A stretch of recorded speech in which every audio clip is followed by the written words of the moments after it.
Here we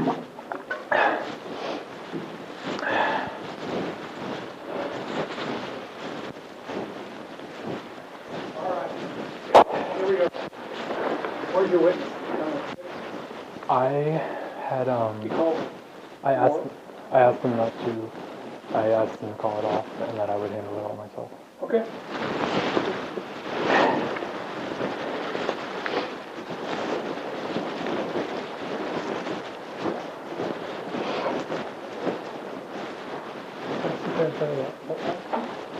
Okay. This is David Brown.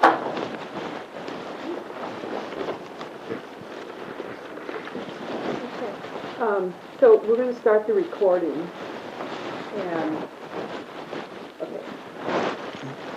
May I plug my laptop into the wall? Are you going to use your laptop in the hearing? Yes. I don't see why not. Go ahead.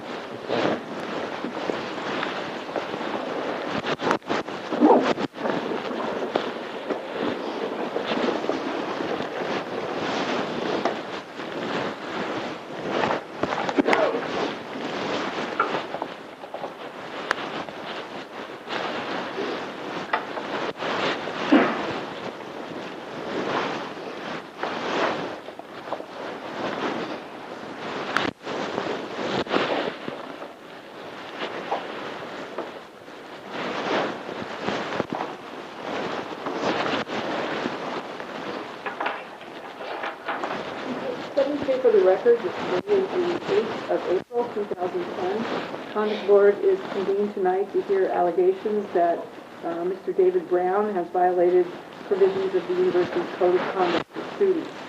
First, I would like to have the board members introduce themselves to Mr. Brown. Hi, I'm Tom Faulkner. I'm a graduate student. I'm a professional instructor at Rural College. Undergraduate student.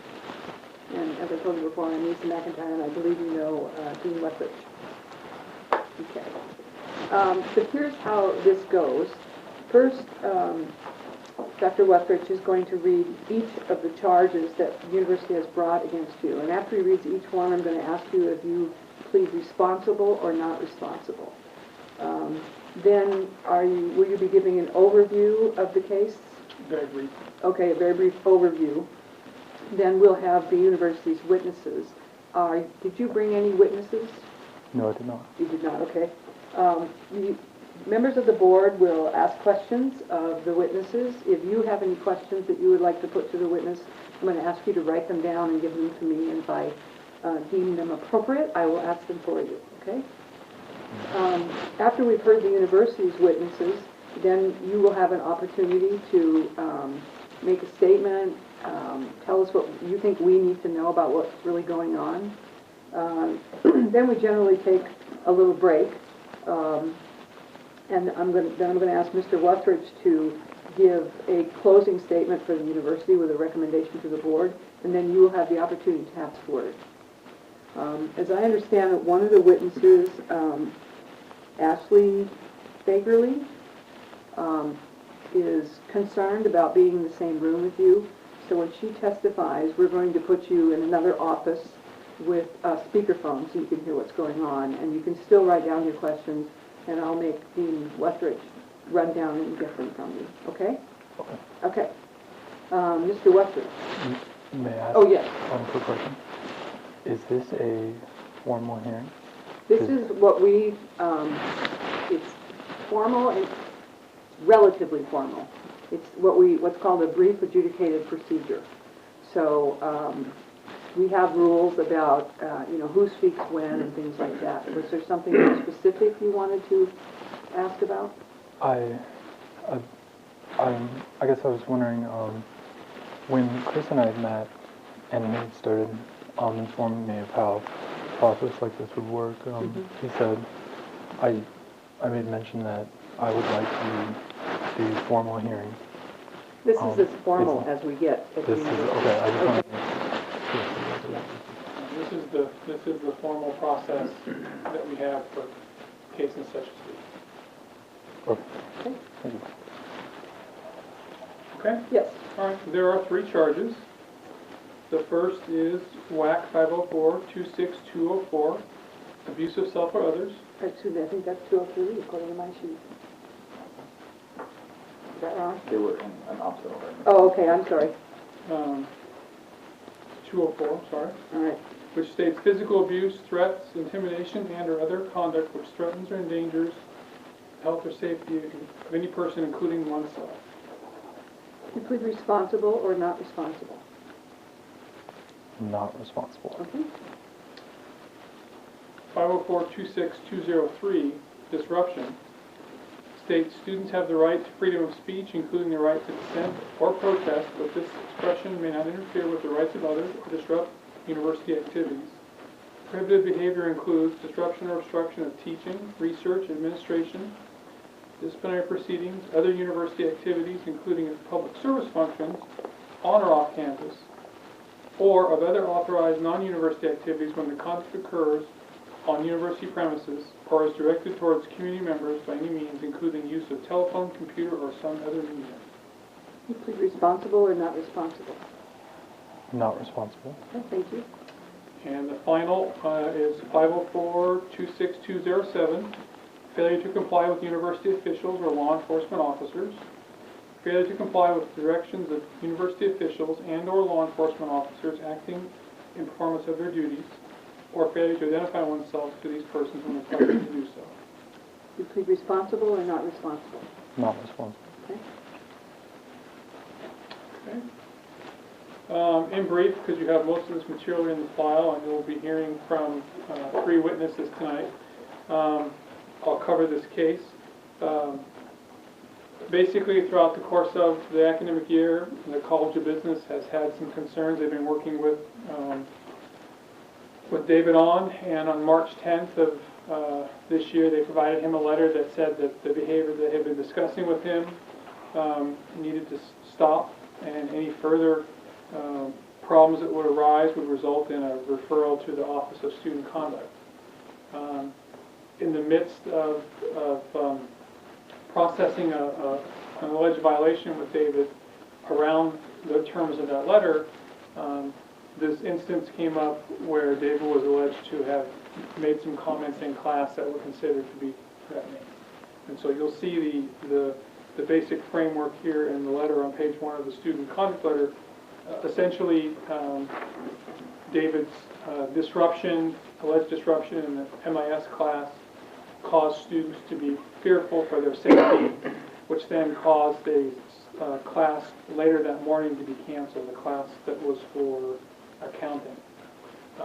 So between the letter from the Associate Dean of the college, David stopped the behavior that was objectionable, and these utterances in class, which caused the cancellation of another course, the university felt that this was behavior that we couldn't tolerate where people were fearful for their safety.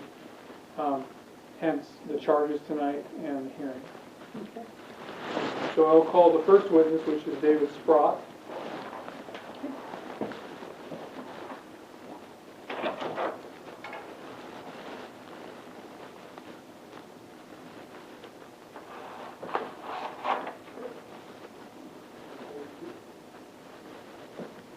Should I?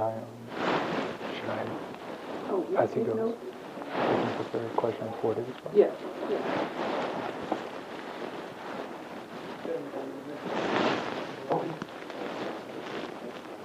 Dr. Sprott? Professor Sprott, could you tell us what your position is in the business school? Oh, wait, before I ask you any questions, I have to swear you in. Do you swear or affirm under penalty of perjury that the testimony you shall give in these proceedings shall be the truth, the whole truth, and nothing but the truth? Yes, I do. Thank you. Could you tell us what your position is in the business school? Sure. I'm one of the faculty members. I'm also in charge of the graduate program, the Associate Dean, and also international affairs. Okay. And in the course of your work as a faculty member or as associate dean, have you had interactions with Mr. Brown? Yes. Could you tell us about those? Certainly. So I'll kind of, if you just want me to go in chronological order? That's probably be the best. Okay, sure. So, David started in the program last summer, mid to early August, I can't quite recall when the weekend started, so he's here 3 weeks early. And I think one of the first interactions we had early on that week where I first got to meet David. Since that time, including last fall and this spring, there's been a number of incidents and concerns brought forward to me through our director of graduate program, through Cheryl Oliver. Who's one of our AP staff members, who's my direct report, chief of staff at Seattle tonight for that. And a variety of different events have been brought forward about David. And David has also brought concerns forward to us as well. So I have played out the concerns that David has expressed to me specifically, and some have been expressed about David. Last fall, David came in and said he had concerns about one of our faculty members, Ken Butterfield.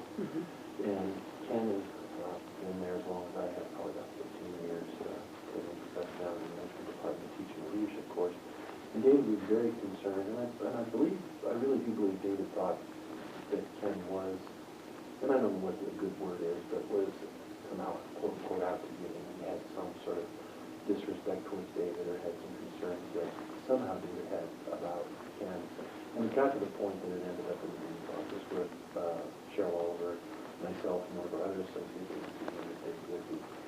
And during the course of that conversation, David basically expressed that Ken had disrespected him on numerous occasions. And, you know, when the student brings up kind of a comment forward to the dean's office, we certainly take it seriously and are concerned about it, because we certainly don't want one of our faculty members to, you know, be doing anything negative towards the student. And during the course of that conversation, it became clear to us, at least as our interpretation of it, was that basically David was interpreting or perhaps over-interpreting a number of interactions with Professor Butterfield. Now, I'm not in charge of faculty members, the other associate dean is, but pretty much we've never had any issues or incidences with Ken on any dimension. He's a good teacher, a good researcher, he's involved with a lot of service activities. So it was really an outlier for us to have David come forth and express these concerns to us. And all of us pushed David on numerous occasions, like what specifically he can do to cause these issues. And you know, I think, and we want to talk about this with David, it seemed like just simple things that could happen in a course, David interpreted as things towards him, concerns that, you know, and when the course is on leadership, so when we talk about leadership styles for difficult employees, you know, it's probably not unlikely that there are probably things that get close to home. Our interpretation of it was that David was interpreting some of these, you know, class principles as aimed at targeted directed towards him. That relationship between David and Ken seemed to improve after that discussion. I think Ken kind of did things differently somehow. David, I think, saw things differently as well. So that was the first interaction that I had specifically with David, kind of on any sort of an official level in terms of the MBA program and itself. I should also note that the MBA is a cohorted program, so the students all start at the same time. So when David began the program in August, pretty much the students that started with him went through at the same time. So it's a very kind of tight-knit system. So it's part of that process in terms of context. The next interaction I had with David specifically on an issue was this past spring, probably, or this spring, maybe 4 or 5 weeks ago, I think I recall. We basically had the similar concerns with the students in one of the courses that I was in. And basically had the same kind of concerns that he expressed towards Dr. Butterfield. That, you know, the student is disrespecting him, making him uncomfortable in the classroom, pointing fingers at him, poking at him in a metaphoric sense. And again, we sat down with David and went through the same conversation with Ms. Oliver and David Whitby himself.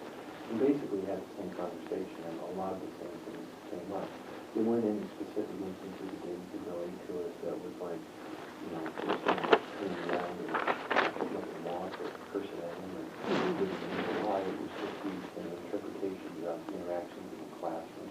One that I remember very distinctly that I thought, to me, is a good example of kind of the conversations we had. David was in class with one of the other students as well as this individual. And in the discussion, the one student is going to go to the homage of the perspective. about said, "Oh, I hate you." And David took that as an interpretation that he hated David, not the person. And the person who made this comment made towards the young lady who was going on vacation in the Bahamas. And it certainly wasn't the way the story was relayed by David wasn't that, I hate you, but he just kind of,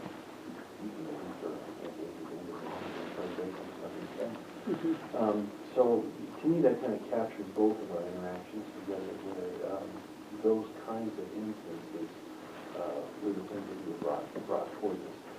In this instance, David had asked us to try to specifically go and talk to the students about doing this, and we didn't have any concrete examples of the students doing anything in particular, so our suggestion to him was, why don't you just sit down and talk to the students, try to be part of that process, and see if you can make it work. And that was probably, like I said, 2 or 3 weeks before spring break, a month and a half ago. Now, those are the interactions that I've had directly with David on a vicarious basis through Cheryl. I have heard numerous different incidences of students expressing significant concerns about the issues of this class. Things that have ranged from bumping into chairs, outbursts during class, leaving during tests after being instructed not to, just a variety of different instances. And because of the other activities that went on, Cheryl has documented a lot of that. It's been a primary source for that information and of what has transpired. It got to the point that enough of these instances had bubbled up to the surface that just before spring break, after talking to the students as well as to the AG's office, our representation there, that we felt it was the point where, these types of activities can't happen in the classroom and in the cohort anymore. It became difficult for students to learn, it became difficult for our staff in many instances. And basically, we put together a letter that basically stated, we private copies that if there are any further instances after spring break, that we will move to a student conduct process. And one of the instances that specifically happened there was kind of the interaction in class where David got up and bumped into a chair and the rest of it. It was one example, but there were many examples like that.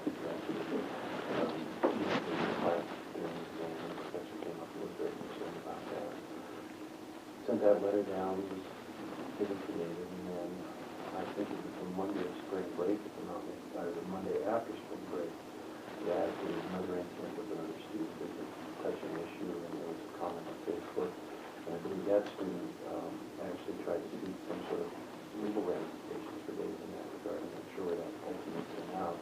I heard about that, and by Thursday of that week, there was another incident that was reported in my S course, Thursday morning, where what was relayed to me from the student was that David came in, he was acting certainly in kind of an inappropriate sort of strange manner in terms of his interactions with the students last semester.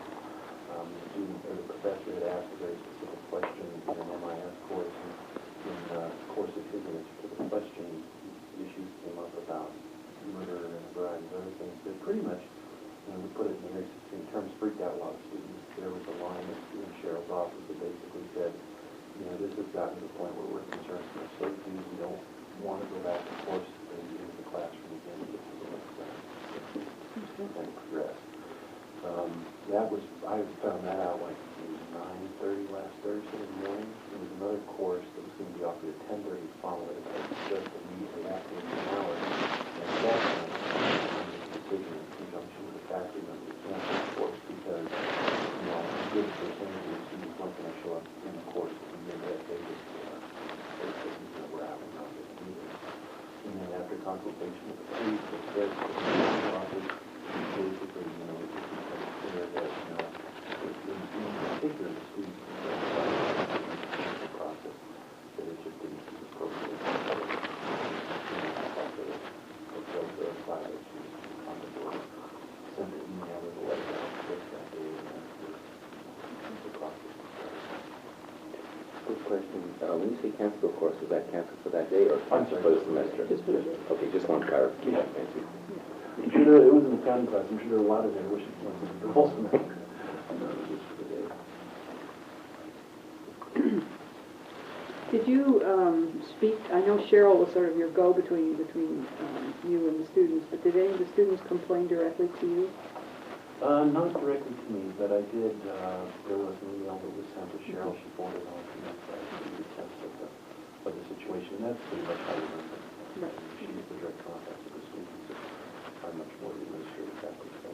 And when you sent the letter, you know, we're not tolerating this anymore, did you hear anything back from David?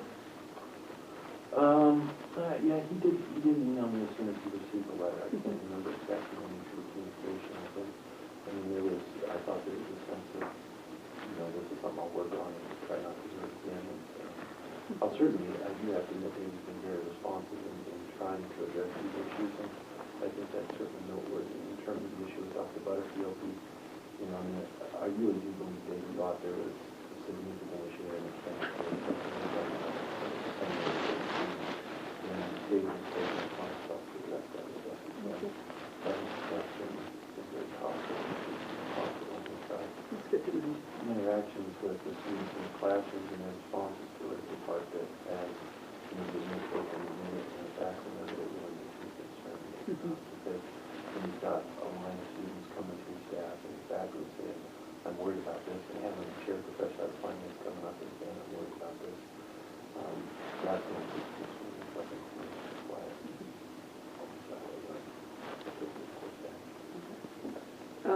David, do you have any questions you want me to ask of the dean? Yes, I do.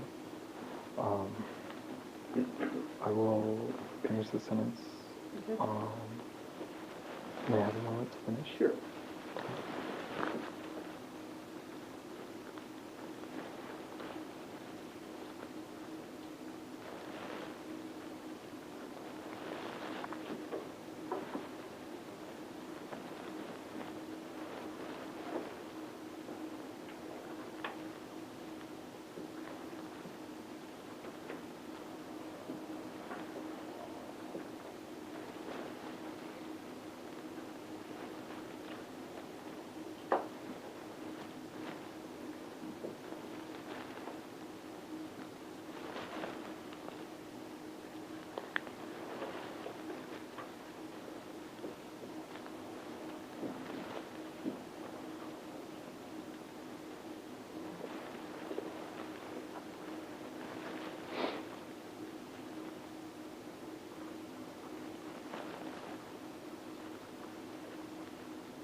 Ask you, David, are you writing the question or? Yes, I'm writing a question.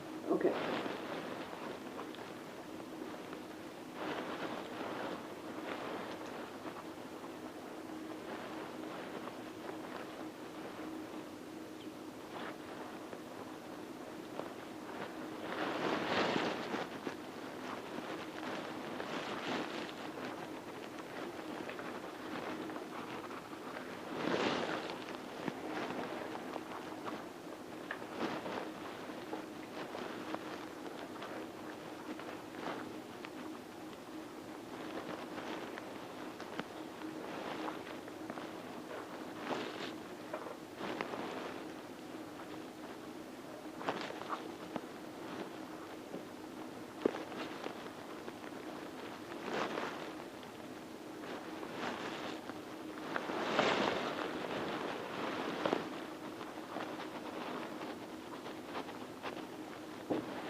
Am I allowed to ask, is this my only time that I'll have? Am I allowed to ask kind of any burning question? Any? Am I allowed to ask like any question? Well, that's why I'm having you write them down so I'll be able to tell you if they're appropriate or not. Okay. That's wonderful.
Let me see what you have so far, because we don't have to wait till you're completely done before I can ask you questions. Well, this is my last question.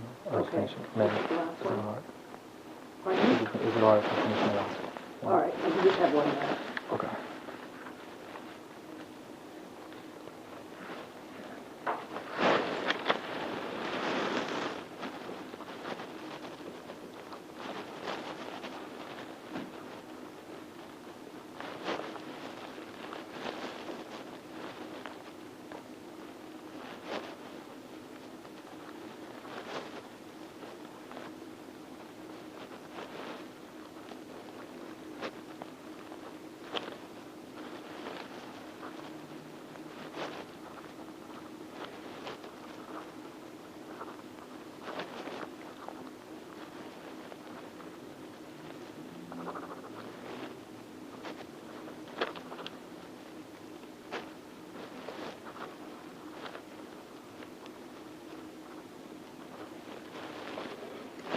May I add another question? Well, let me see what you have so far, because I can't imagine what you're spending so much time writing, and I'd like to see, while you write your final question, may I see your other questions? Am I forced to turn over my questions at this point? Well, I'm going to have to ask them, right? Yes, you are. Oh, so you want to, how many more do you have to ask? Well, the problem is I'm kind of, a lot of them lead into another, and a lot of them are popping off. I mean, there's a lot of things involved in this case, in my opinion, and I believe they're all relevant to what is the best decision at this time. Mm-hmm.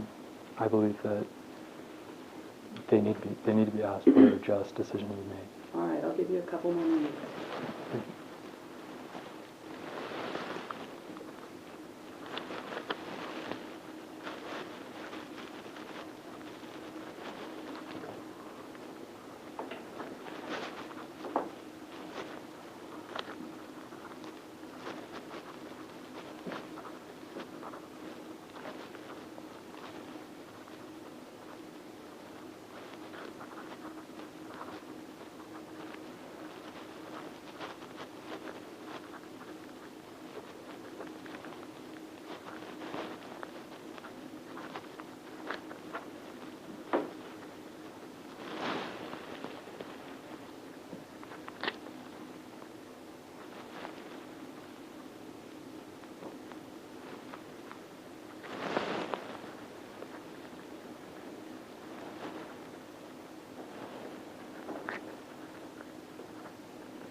sentence. All right, one Okay. sentence. One sentence.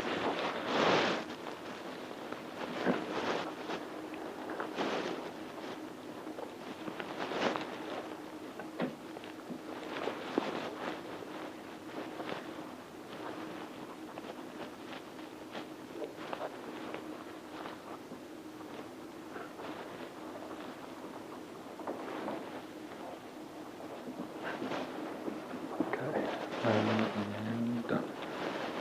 Date. We'll change that to date. Question.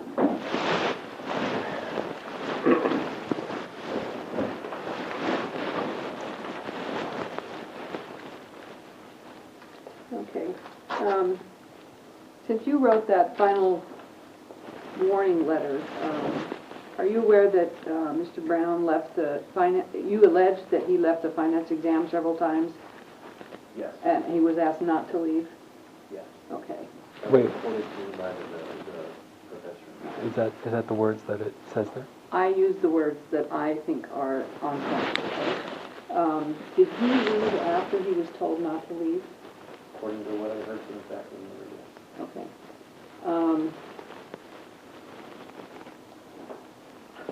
Who is Harry Turtle? That's the Okay.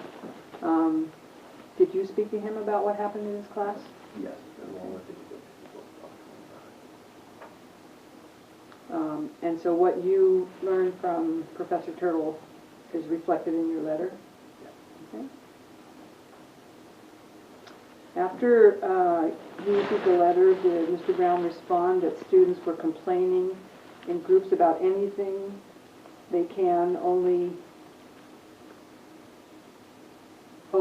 they only wanted to get Mr. Brown in trouble? No, I'm sorry, did David tell me that? Yes. I don't recall exactly what he wrote, but I don't believe that was in there. So I understand Mr. Brown brought to your attention that he had concerns about Evan Hurry, right? Correct. Okay.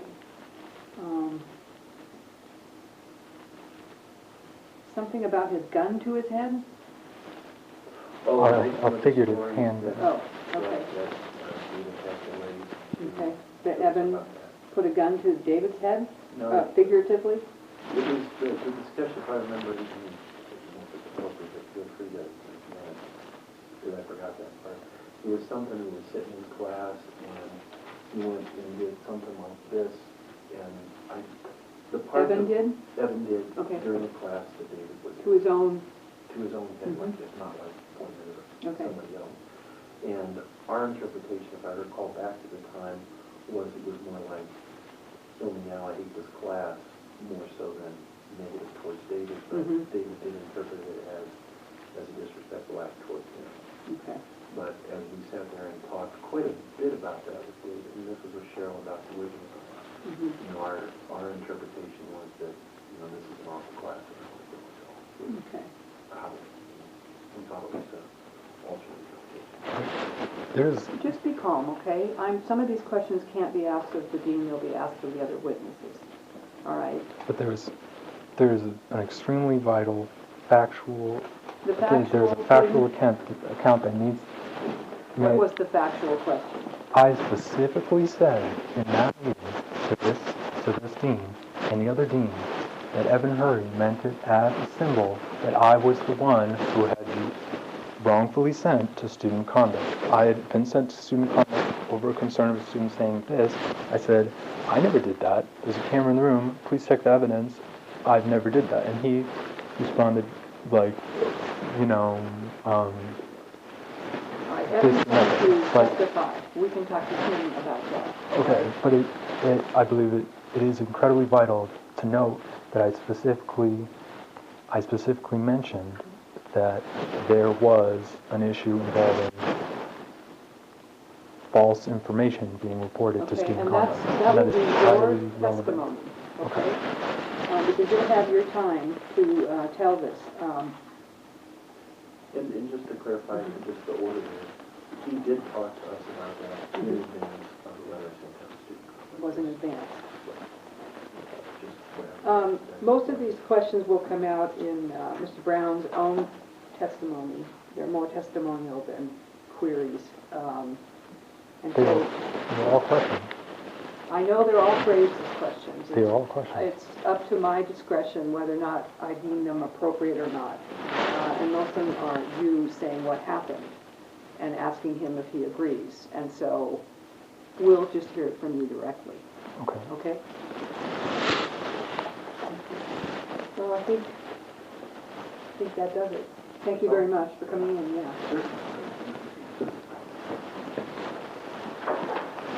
I'm going to ask this again, so. Okay, so we'll ask David to tablet.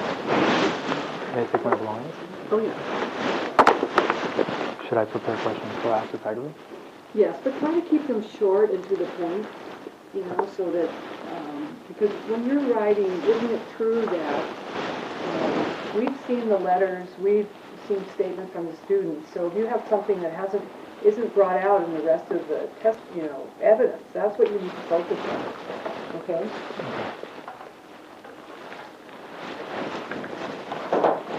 While we're moving, let's go to the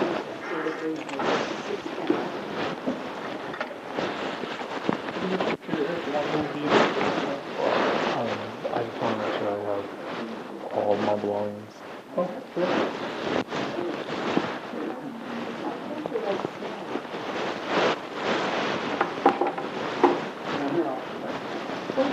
Trying to write on a photocopy paper.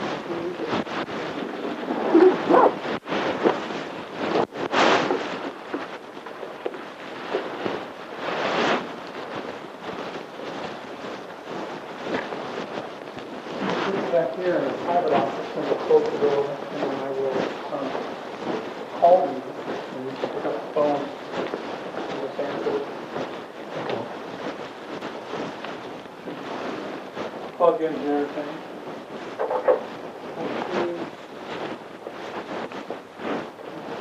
Number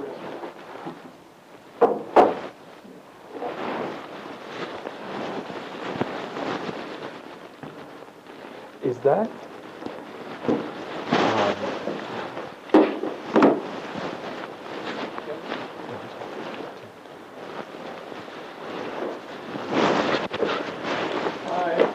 I'm down to that number here, so if you could just put it on speakerphone. Thank you. Okay, so you can listen on the phone.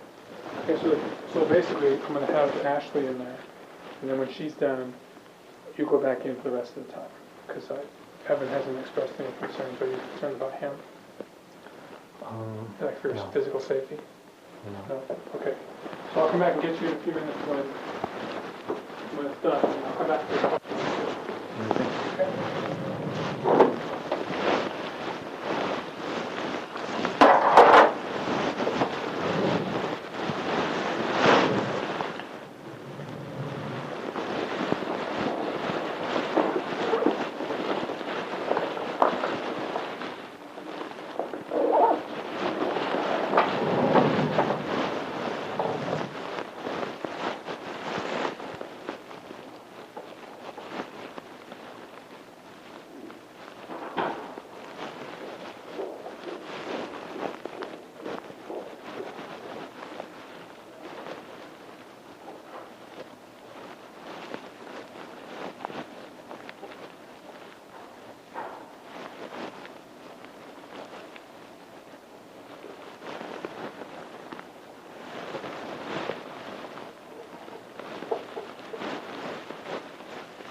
Okay, so are you done, or do you want to take any votes?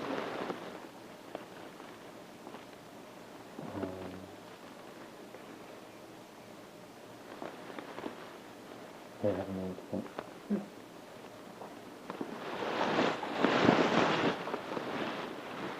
Chris, go back and to one other turn.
Got it, David?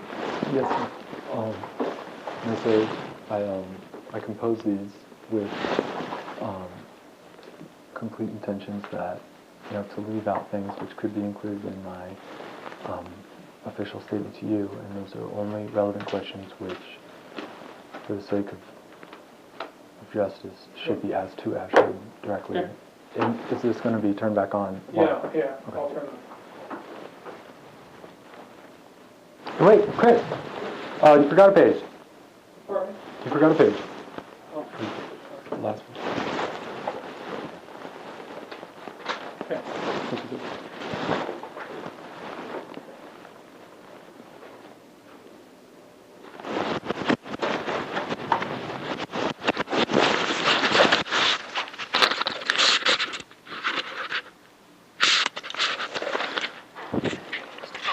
Okay, so it's 6:34 and we're back on the record.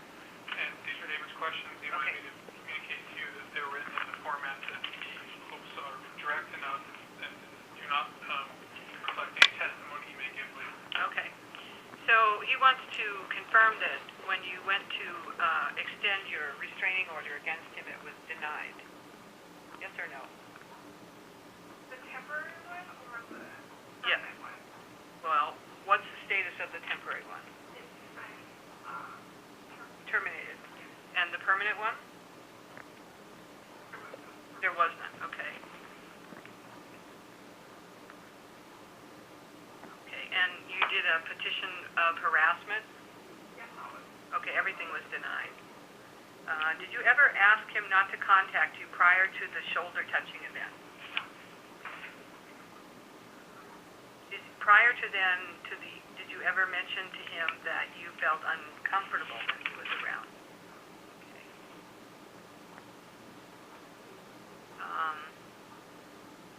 When you asked him to cease contacting you, did he honor your request? Okay. Has David ever met your boyfriend? Did you ever mention or speak of your boyfriend to David prior to your message? But you did say it was on your Facebook? Okay. Okay, is your relationship status visible on Facebook? Is there any other way that David would have known that you had a boyfriend?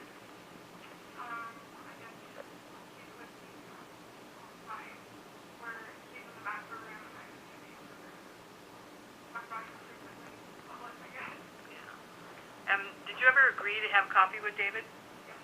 Okay. Did you ever say no to having coffee with him? No. Okay.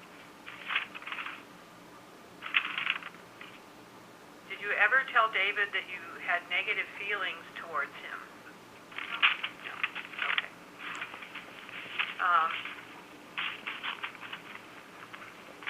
I think that's good. Unless we have any more questions. Okay. Thank you very much, Ashley.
David?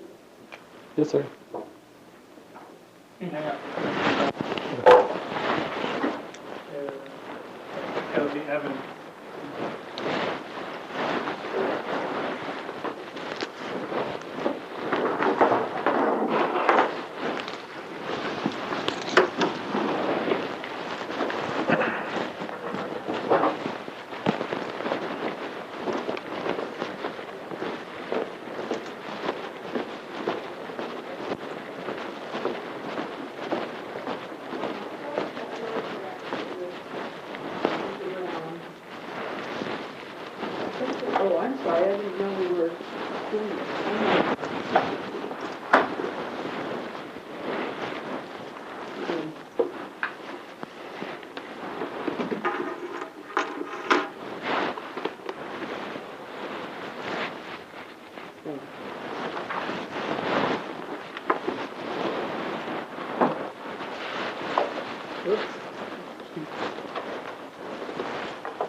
So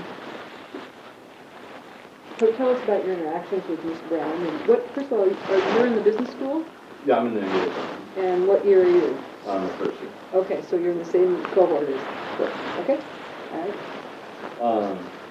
Interactions are, there's been several times where David has, in our MBA orientation at the beginning of the year and then throughout the school year, gotten up and been very aggressive in moving around, switching seats in the middle of class.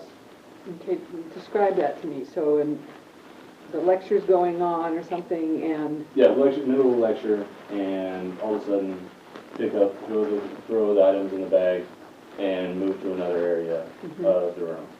And in doing so, not just kind of barge through, and disturbing the class, teacher. did it stuff. disturb you? Yes. Okay. Yeah. So I mean that's very distracting, and the big thing is, I mean, it kind of culminated last week in class with his comments in MIS that really seemed threatening. And what did he say, and share with us what he said? I mean, it's essentially, sometimes, and this is a management information class. It's, not psychology. It's not feelings. It's, what are key performance indicators, things of that nature. And, sometimes you need to just realize that you're stupid and you can't do something because you're stupid. And if you kill someone, it's, because you're stupid. It's not how you did it. It's that you killed someone. And that's not normal. So, well, we're not here about normal. We're Sure. here about, distraction, disruption. What was this in response to? What was going on in the class when he made this statement? Teacher was just talking about key performance indicators, business intelligence. I mean, just normal. What's going on with the Patriots? What are they in the industry of? What are they? And did David raise his hand before he said this, or did he just stand up and say it? I believe it was called on. Okay. I didn't catch that part. Okay. But I mean, yeah. The thing with me is, I feel uncomfortable when David's in the room, because if he is behind me, I feel uncomfortable because I don't know what he's doing, and so I have to sit myself where I can see him. And when he leaves the room, I become preoccupied with where is he, what is he doing, when is he coming back, and when he opens that door, I'm looking at his hands. I'm wondering, is he coming in with anything? So what has he done that makes you suspect that he might do something negative towards you? It's the kind of random sayings. It's the fact that I've been in my office before, and girls have come in who are in our cohort. Women? Yeah, correct. Women. I'm 27, so they're kind of girls to me. Well, they're not 12. Yeah, I apologize. But women who are in the cohort have come in and going, and my boss can testify to this. They come in and go, hey, can we just hang out in here, because we were walking through the shelves and they were calling us, and we don't really feel comfortable with them going to where we're studying, and touching people's hair, and people coming up and just saying that they're uncomfortable, and I'm uncomfortable. I'm not a person who gets afraid of people. I'm not. I'm a bouncer at a bar. I've been doing that for years. I'm a big guy, 250 pounds, a little overweight, but I don't get afraid of people. I don't. So what is it makes you afraid of David? I don't know what's going on with him. Because So you think he's unpredictable? Absolutely. I mean, I was working in Boston. I'd get out of work late, 2 in the morning. I'd have no problem walking down the street late at night. Downtown Boston. I'd be careful. I'd be conscious. I'd look around. If I saw someone coming at me, I would size them up and go, maybe I should take a left here. Or, I'll be fine. But with him, I don't know. I don't know what he's doing. And that's scary. Okay.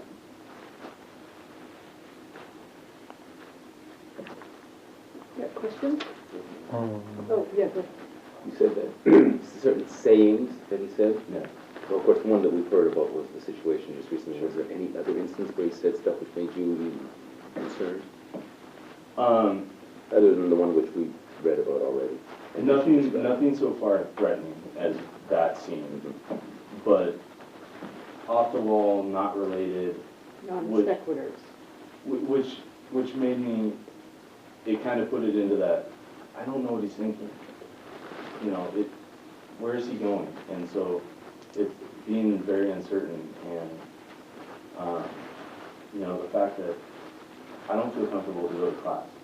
Like, on Thursday, I called my professor to the next class and said, I will not come to class. I don't feel comfortable. It would be safe to say that up until then, it was just stuff that you just didn't feel comfortable with, but there was definitely a cross the line on the last one. Yes.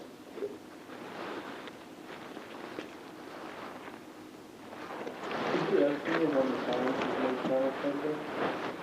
That you shot for, that gave you a sense of the unpredictability that, like, you know, maybe you didn't, maybe you weren't direct responses to the questions that were asked. I mean, because there was this most recent one, and then do you know how many other ones that were like that? Or was it just this one time? I mean, threatening, that was the only time, to be honest. But the kind of not related, why are you bringing that up, countless.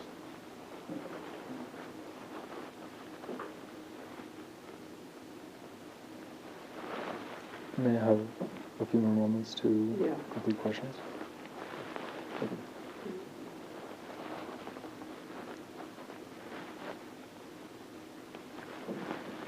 What bar do you down? I'm down in my office. So I used to work at Coolidge back during my undergrad, so been around the bar scene. But, you know, it's good.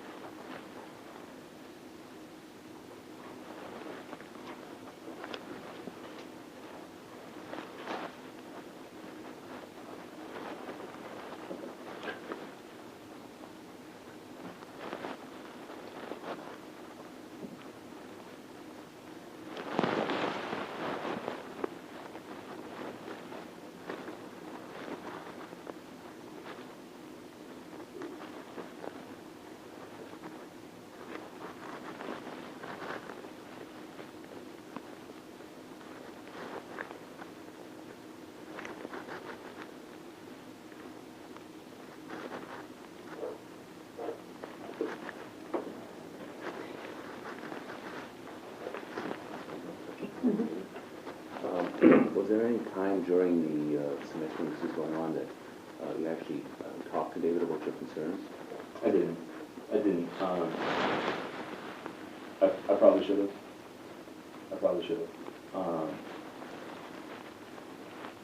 Yeah, I probably should have.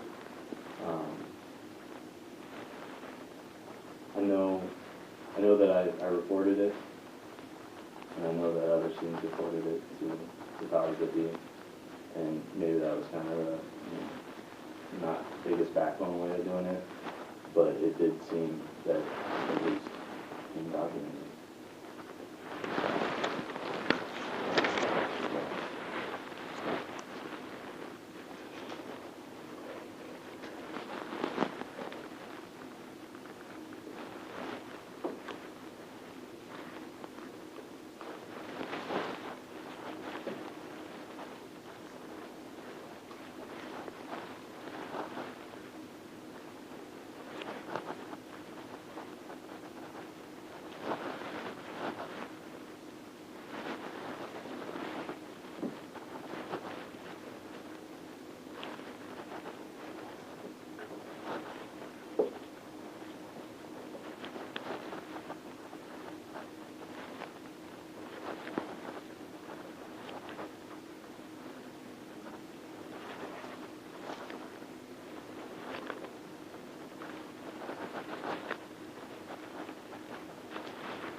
can also say that these questions are along the lines of Ashley Fagerly's, and that I left out things that I could bring up myself.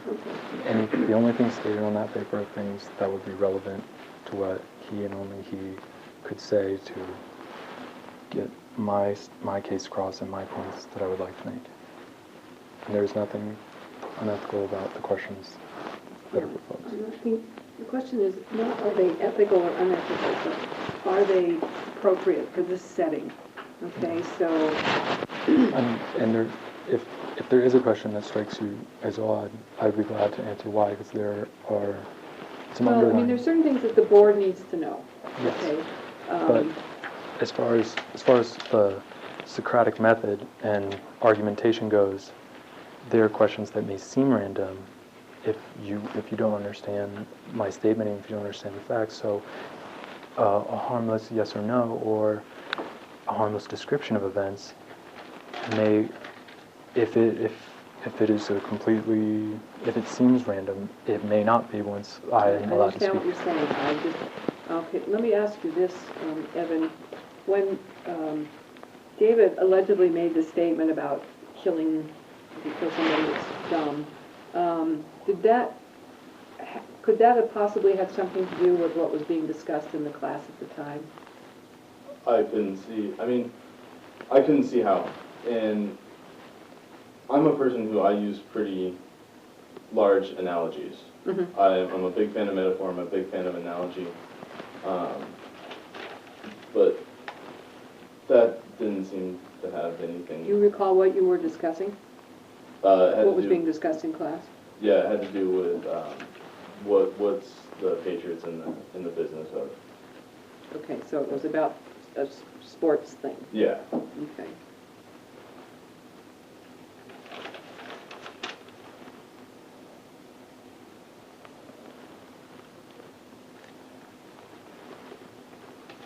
So if he was making a point about that was relevant to the discussion, it was beyond your understanding. Yeah, absolutely. Okay. Okay.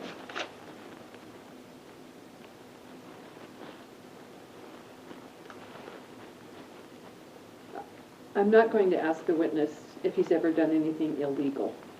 No, it says, has David ever Okay, done have anything? you, well, he hasn't said, can you name anything illegal that David has done?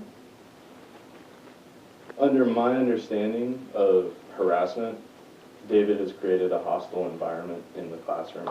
Okay, under your understanding, Under that my would be the understanding. only thing that you But could...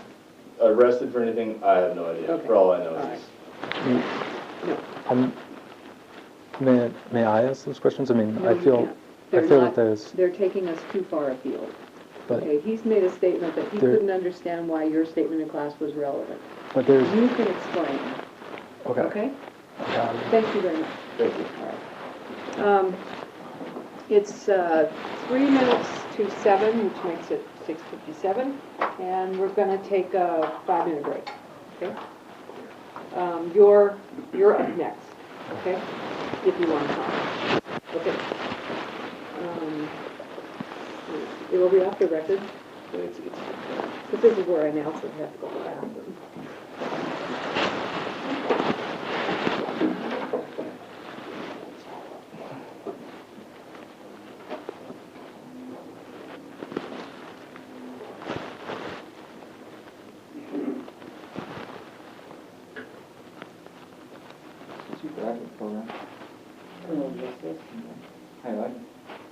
That's pretty good.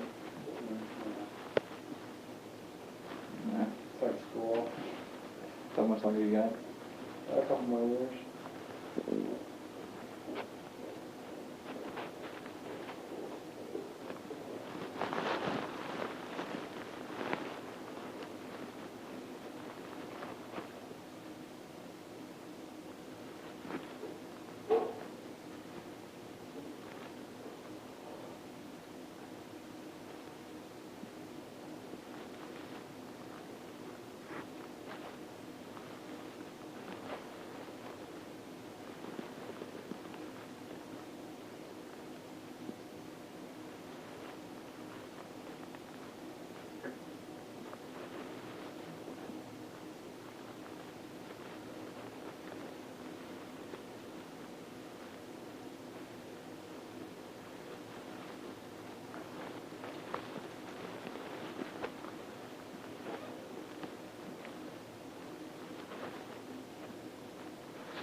wish I'd never added Facebook or something.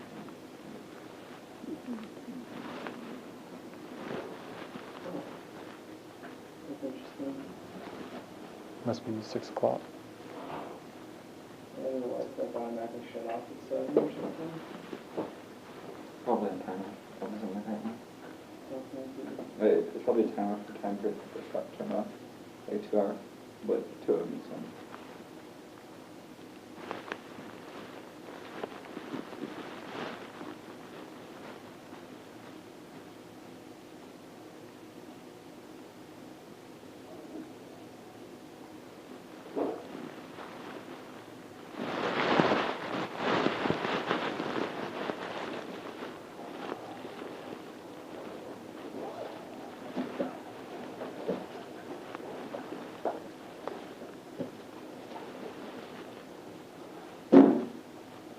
The weather started at 7 o'clock, iced coffee. Should not be an issue. Get off.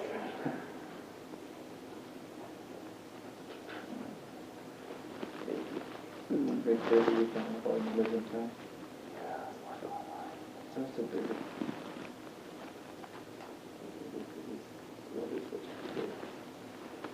Someone's weekend, like it was today. It's habit with everything.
That's probably a violation of the conduct code. Not, well, it's technically the other Oh.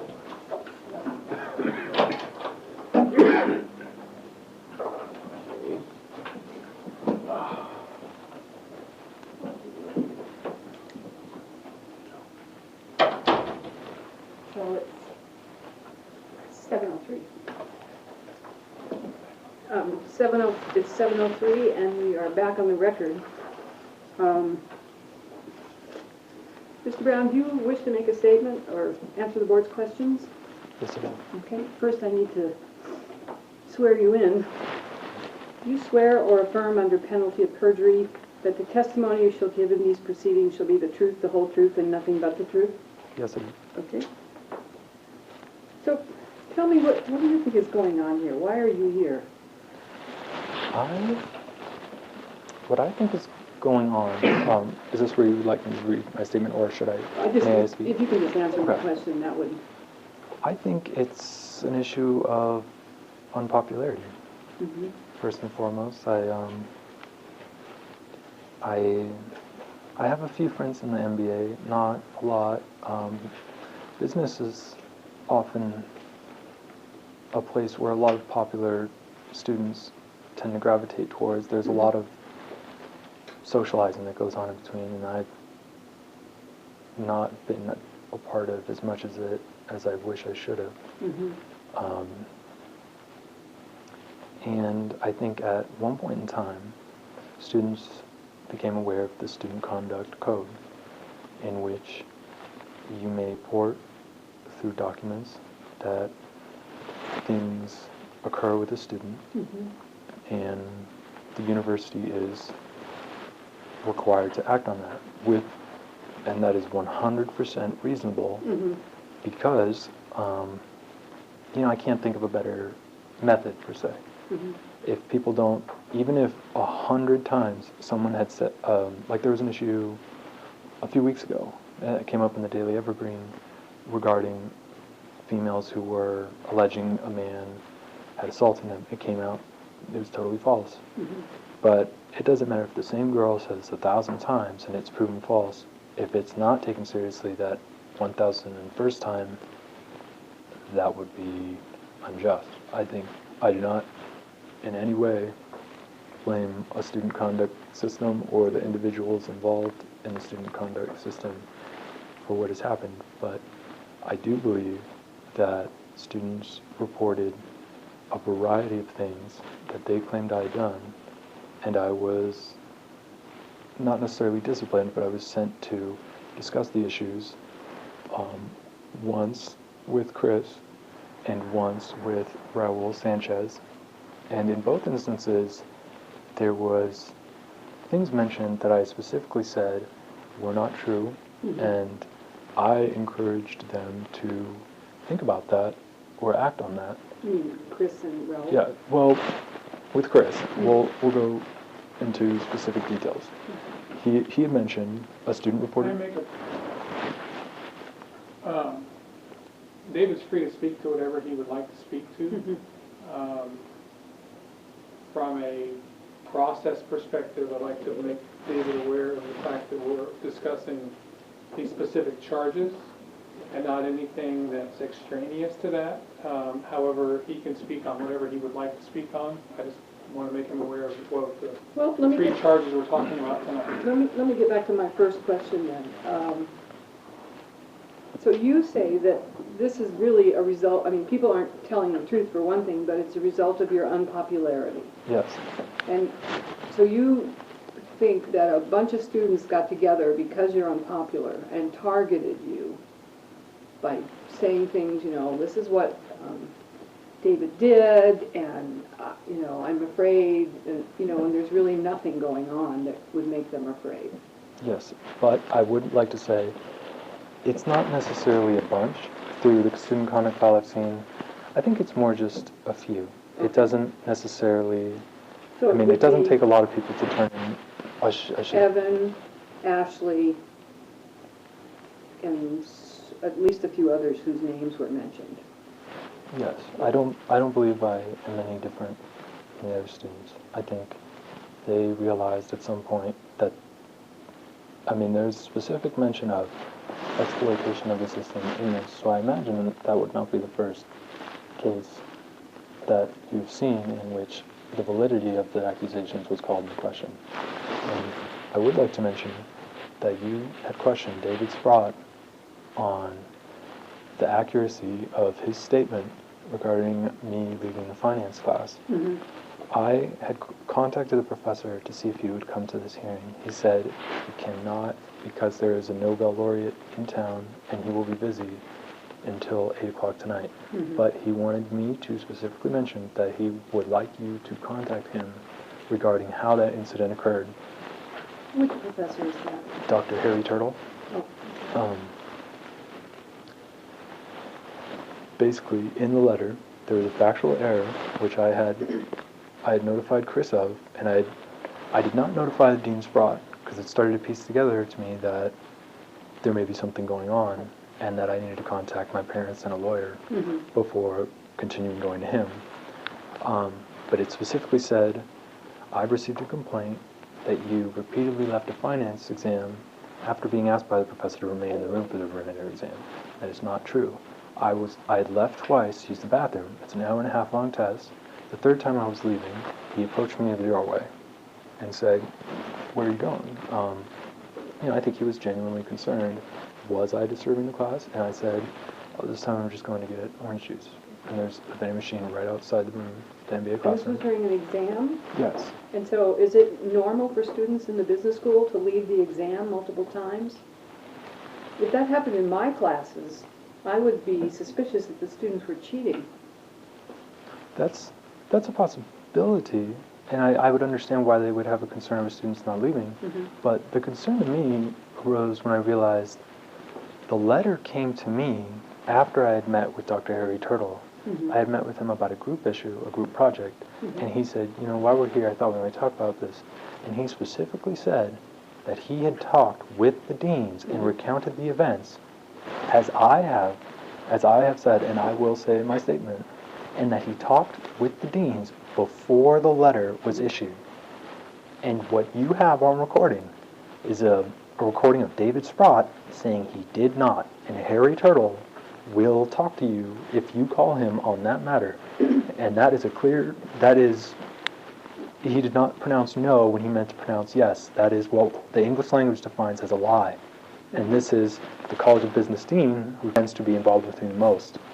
And, I mean, regardless of anything, I believe that would call every single bit of this case into question. Now, my understanding from the file is that, essentially what you just said, that you were leaving, you had left and come back multiple times, and finally the professor said, stop it. Isn't that what happened? No, well, no. Partially, I would say that's partially true, partially not. He approached me on the third time and said, you know, what's going on? And when I said, I'm just going to get orange juice, he said, okay, well, that's all right. And he did say that. He said it was all right that I leave the third time. But he said, but in the future, I'd appreciate it if you stay in the room for the remainder of the exam, because I think it may disturb other students. I got the orange juice and I went back. And as I was leaving the times, I was completely quiet. And I opened the door and closed it in the most quiet manner possible. I mean, I could see how you could... I honestly would be concerned as well that students are leaving in a graduate-level classroom. That is an incredibly professional environment. You know, kids' futures are defined by how they perform in a graduate level. But yet you did it 3 times. Yes, I did. I did do it 3 times, and that I am guilty of. But one thing I would say is that when he asked me, when he brought it to my attention, I complied and was completely cordial. Well, I understand that, but why would you not know it was inappropriate to do that? You know, I didn't think about it in that sense. You know, the MBA here is different than, say, you know, like certain universities where they expect you to have worked for Merrill Lynch before coming back. I mean, most of us are fresh out of undergrad. I mean, it's a pretty relaxed environment. Most kids are pretty friendly with each other. And, you know, it's really... I don't want to say it's unprofessional. It is very professional, but it's designed, in my opinion, they know who does the MBA here. It's the same as the MBA kind of at Western. People usually don't. Most of us are in our 20s. The majority of us are in our 20s, and it's a relaxed environment. I didn't think about it in terms of, you know, I had to use the bathroom, and I got up quietly, and I quietly opened the door and left the room and returned immediately. I had to use the bathroom again, and I quietly.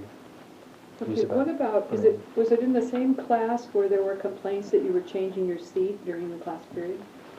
No one had brought that to my attention. It wasn't until I was reading the student conduct file that students had concern over me changing seats. And from what is presented, there's 2 occurrences which someone had claimed that I had changed seats. When you say they claimed, did you not change seats once you got into the classroom? I had changed seats during classroom hours. Why did you change seats?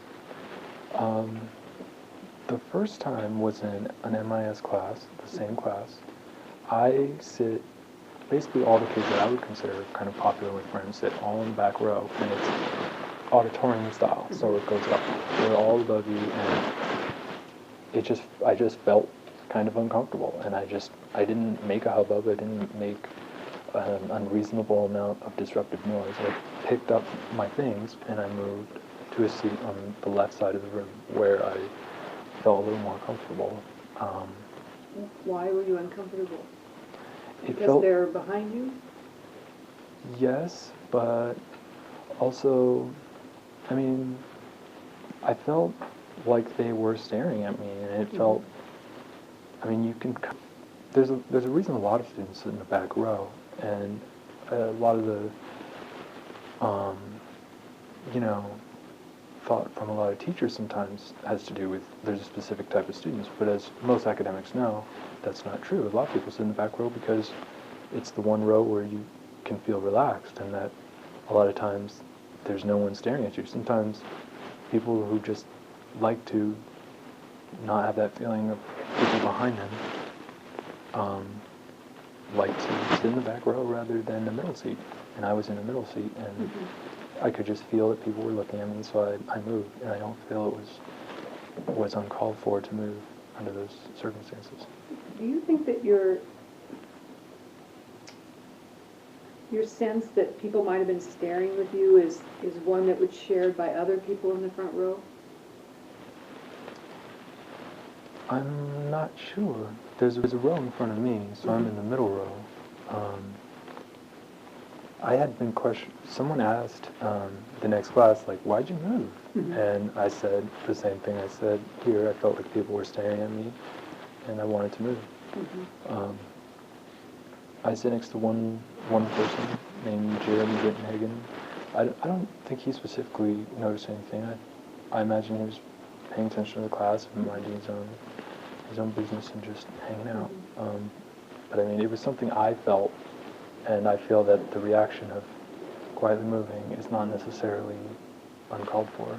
Even if there wasn't a reason, I would imagine quietly moving in a graduate level class isn't technically unethical. Did you only feel that way one day? Is that where you sat before, in the middle there?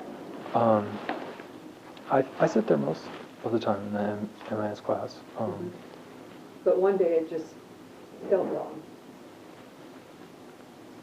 Yeah, a lot of days it feels wrong. I mean, I get a sense that kids don't like me a lot, but at that specific time, it wasn't about liking. It was just about kind of feeling like, you know, I didn't want to sit there because I felt like kids were staring at me.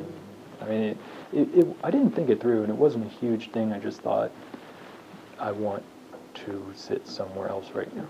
And I don't feel like it disrupted anything. It was. And so why would anyone say that you were being disruptive? Is it again about the popularity thing? As I had said, I think kids notice the use of the student conduct system. If your goal was to harass a student, I mean, this is the perfect thing. You can write anything, and they have no consequences for what they said if it is proven false. They're going to walk away. And if you did dislike a person who was in your class, you could very easily write letters about them, which may be malicious or misrepresenting the factual occurrence, and they would get in trouble. And I had notified, I mean, regardless of whether or not that's true, I still think what I did is not technically unethical or grounds for suspension or expulsion. I feel like I'm a good kid, and I try as hard as I can to do the right things. I go to counseling. I take medication for my depression. Most people in Pullman do. Yeah, it's surprising. After I started taking it, I met a lot of other kids who said, "Yeah, I take something similar to that." Well, the dean suggested that maybe you were over-interpreting things. Do you think you've ever done that? No, I mean, I imagine, sometimes when kids are a lot of kids are more, I would say, secure than me. I would say I do have issues with insecurity.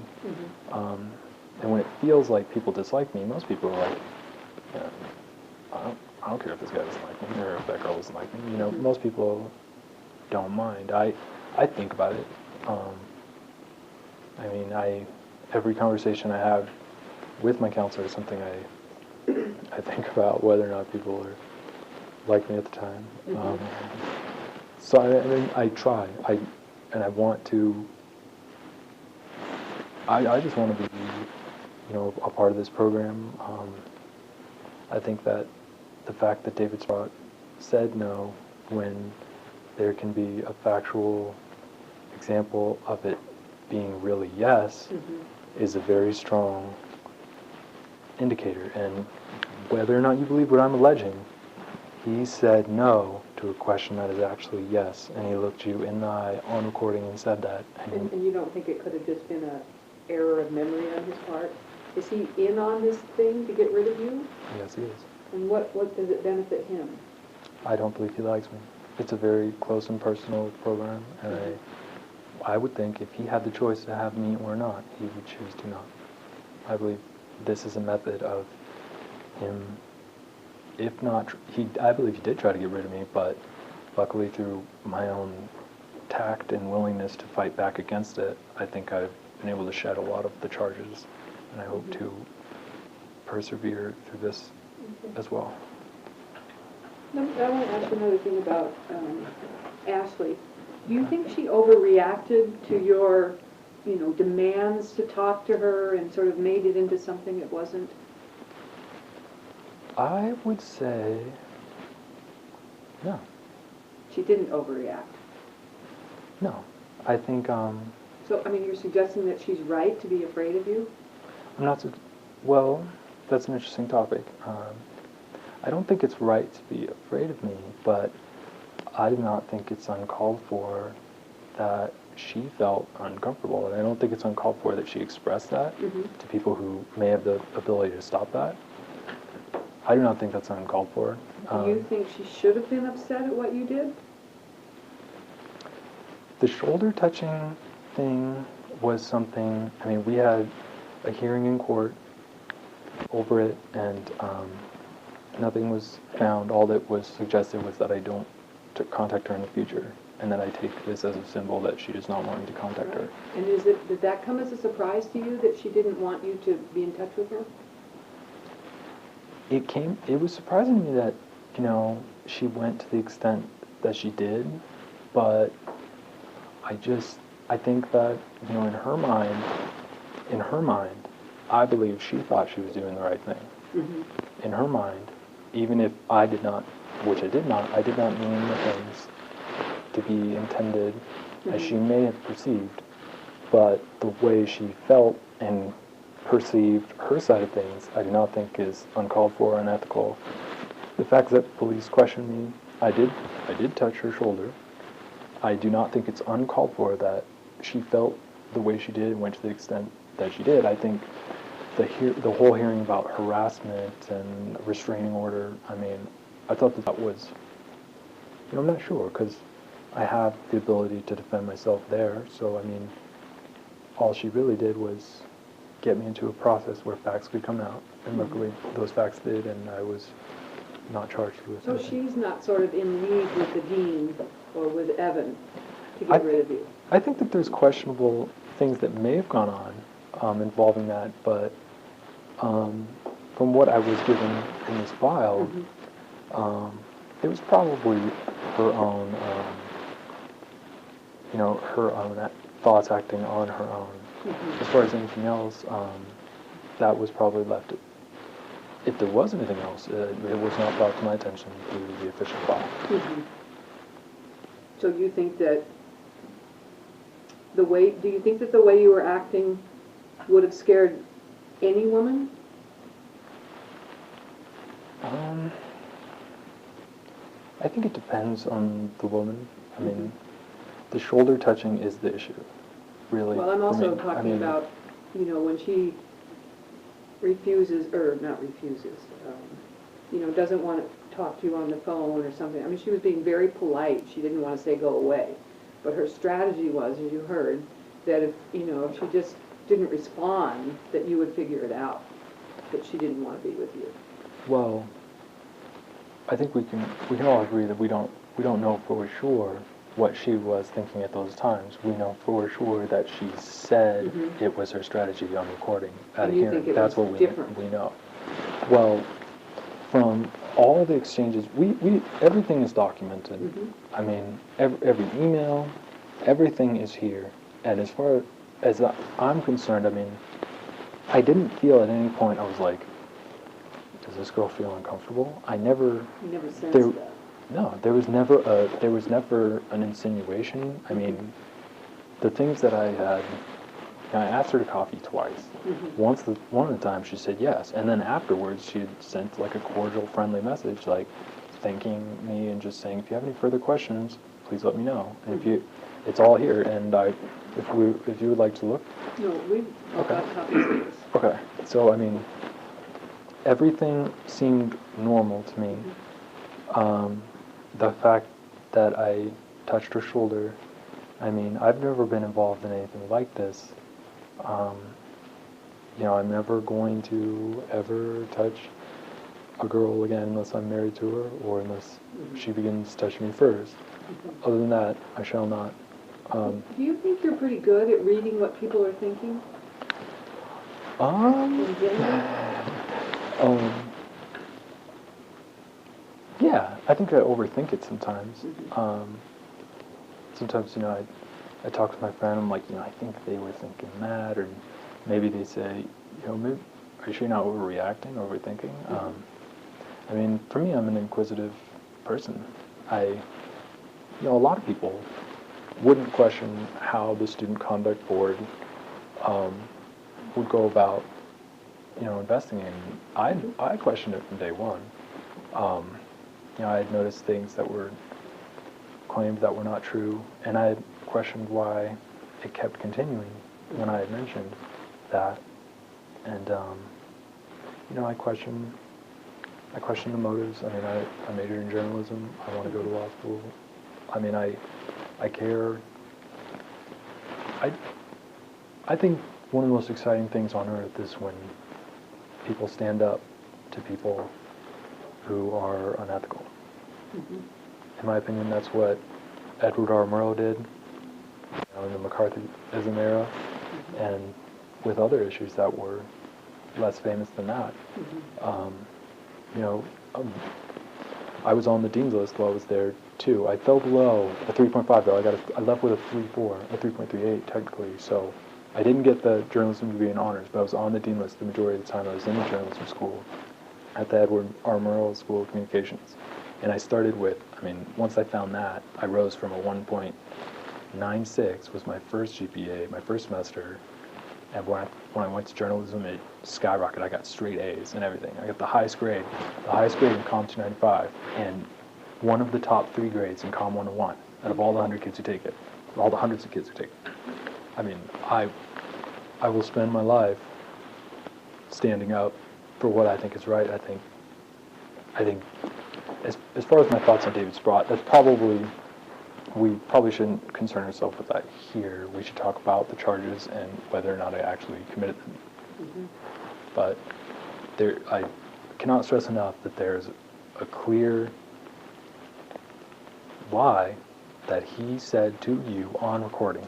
And once you talk to Harry Turtle, he will tell you the truth, and that he was questioned before the letter came out. So he had a reliable source of information before he offered me a final warning letter. And I'm sorry. Yeah. I'm sorry. But I will make my statement. But Okay. Why don't you make a character statement? And if we could keep a copy of that, that would be useful too. Okay. I would first like to show, here's a copy of what happened in the Pullman or Wayne County Court, in which all charges brought to yellow me. Copy. Okay. All charges brought to me by Ashley were not granted. Now, we understand that the rules of evidence are different in this kind of a hearing than they are in the criminal court. Yeah. Okay. Greetings to all and welcome to this conduct hearing. I hope that justice and truth shine for all to see. I present myself here today to offer my recount of events which I have been alleged to have committed. Before I would begin, I would first like to offer my apologies to all people involved. To David Sprott, I say I am sorry if I have created a disturbance in your program. I look up to you for all that you have accomplished and your willingness to participate in this process for me and for others. Your final warning letter, in quotations, is something that I hope I have not violated.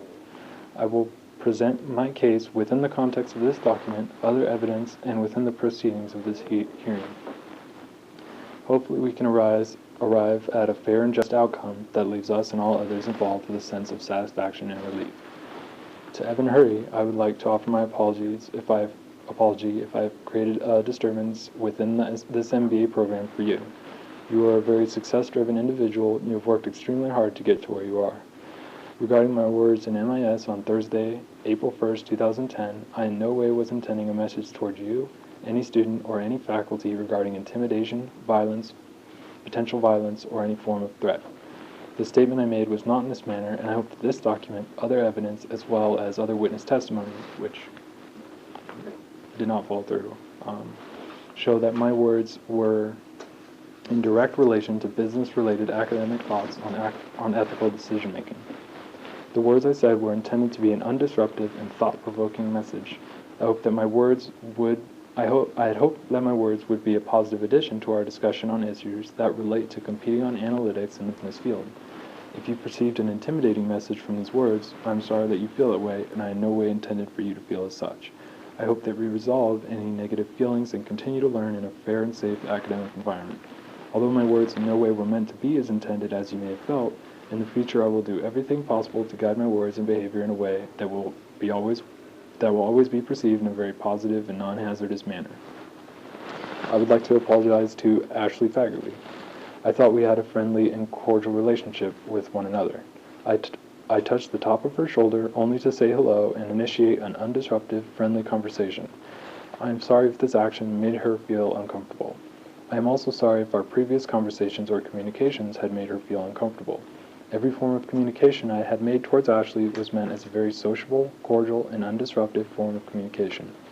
Within the context of this document, as well as the presentation of related evidence, I will show that this was the case. Once again, I am sorry if my words and behavior has made her feel uncomfortable. I hope that any negative feelings can be resolved so that each of us can continue to learn and grow in a fair and safe academic environment. I have been charged with violations of the following regulations of the WSU Standards of Conduct for Students 2009-2010. WAC 504-26204, abuse of self or others.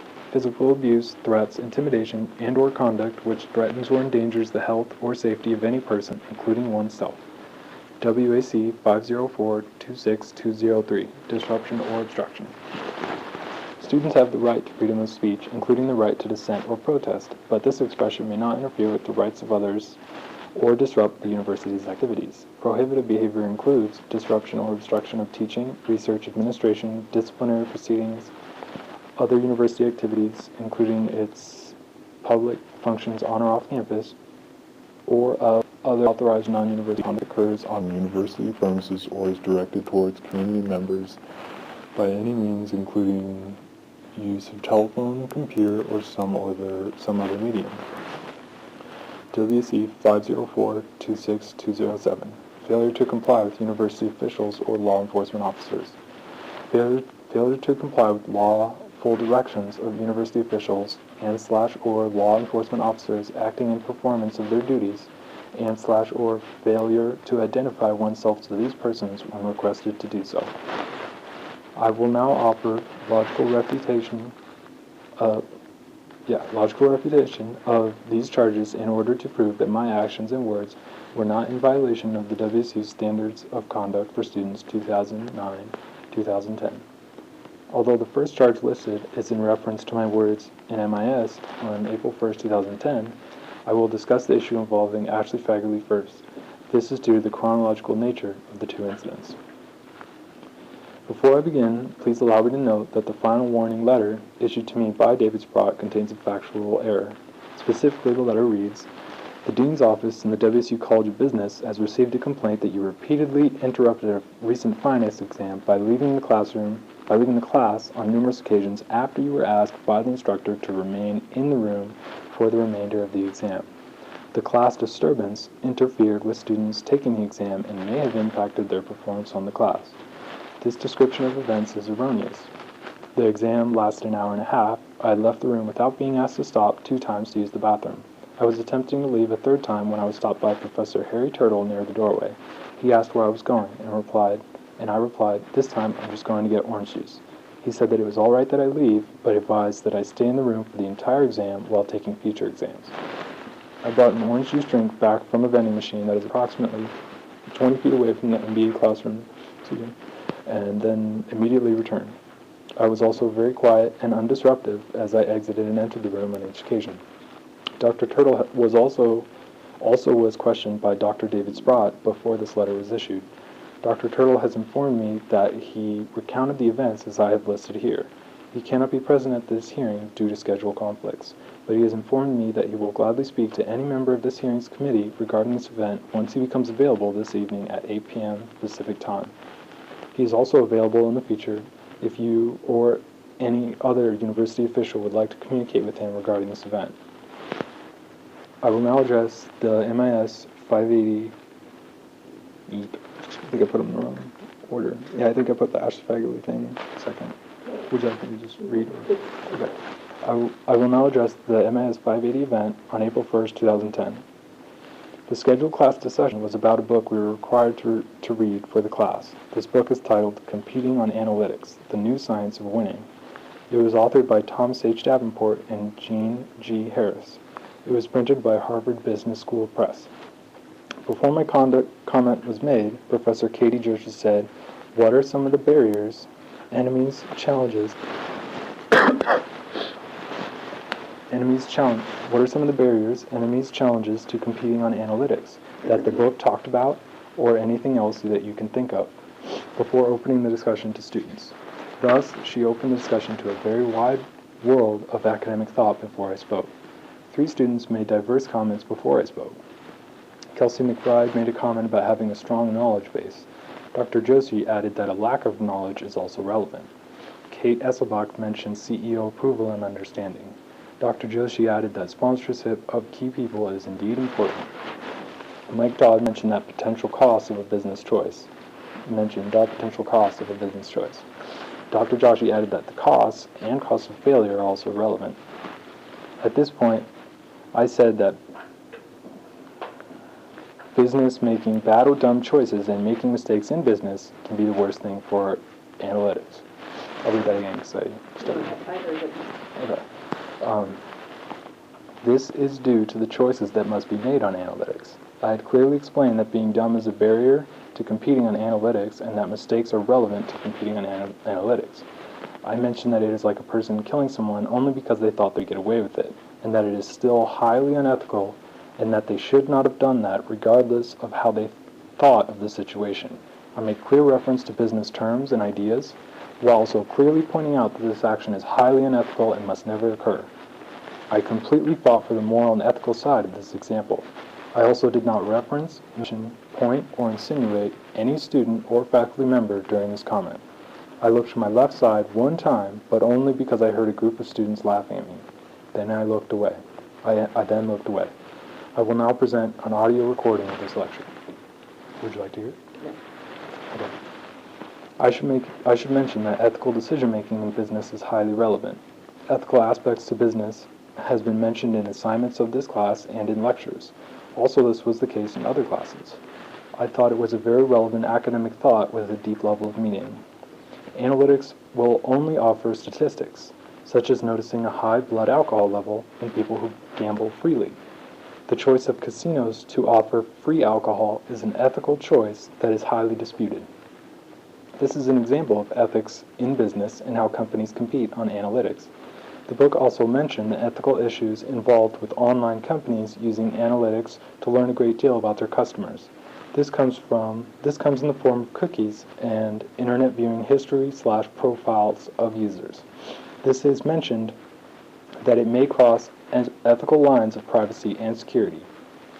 The choice of how businesses use analytics and to what extent is highly important.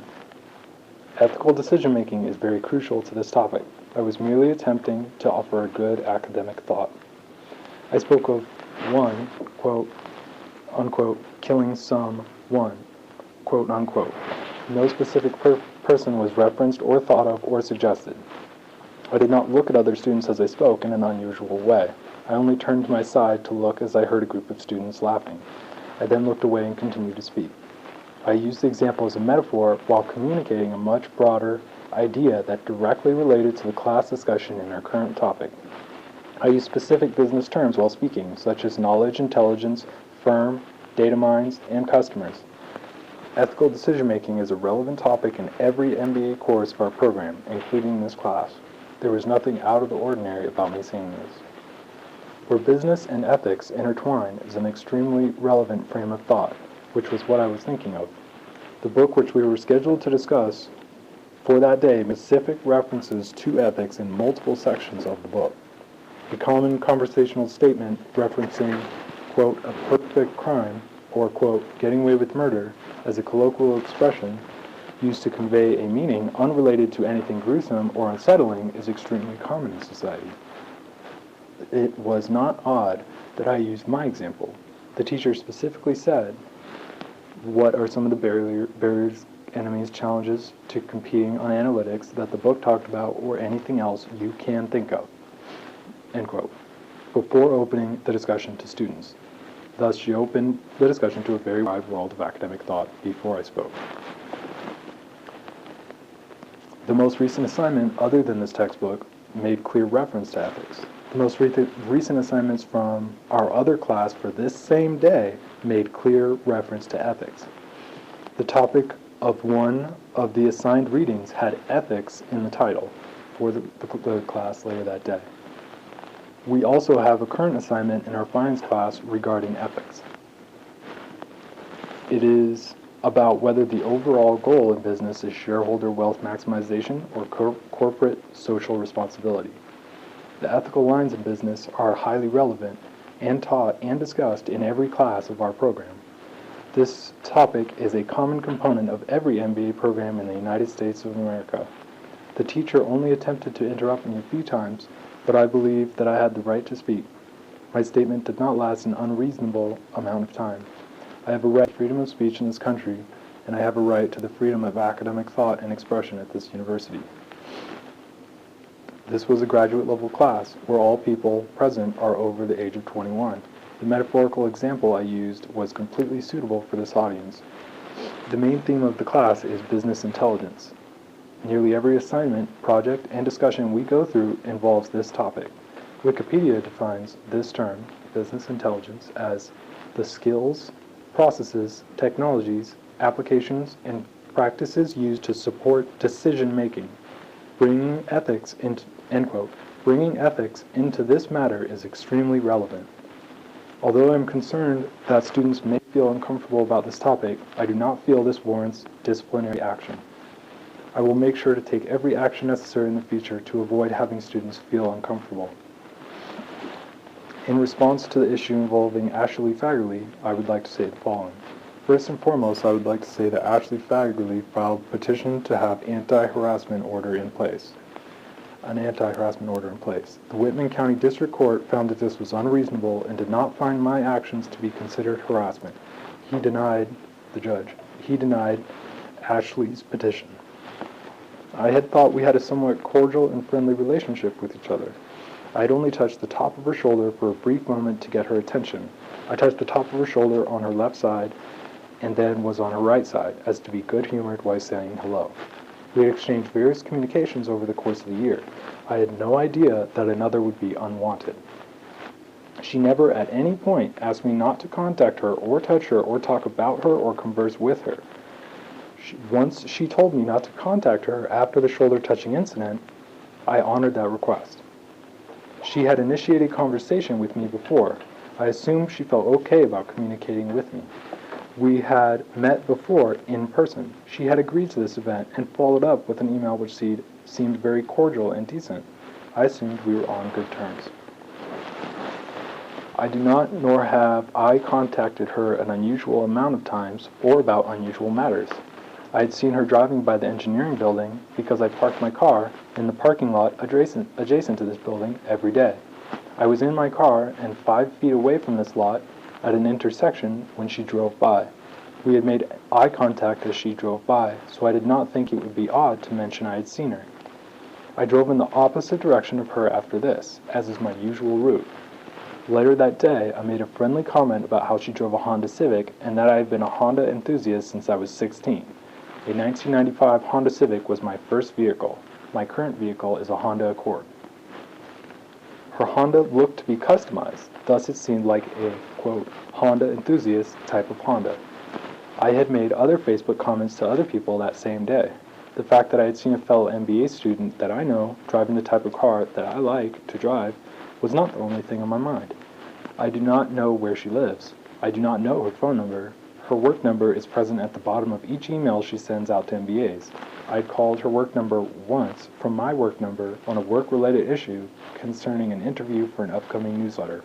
We decided not to follow through with any interview due to schedule conflicts. I then selected another student for the story. The only things about her that I do know are standard normal things for an individual to know about an acquaintance, such as degree program, a car she drives, and the building where she works.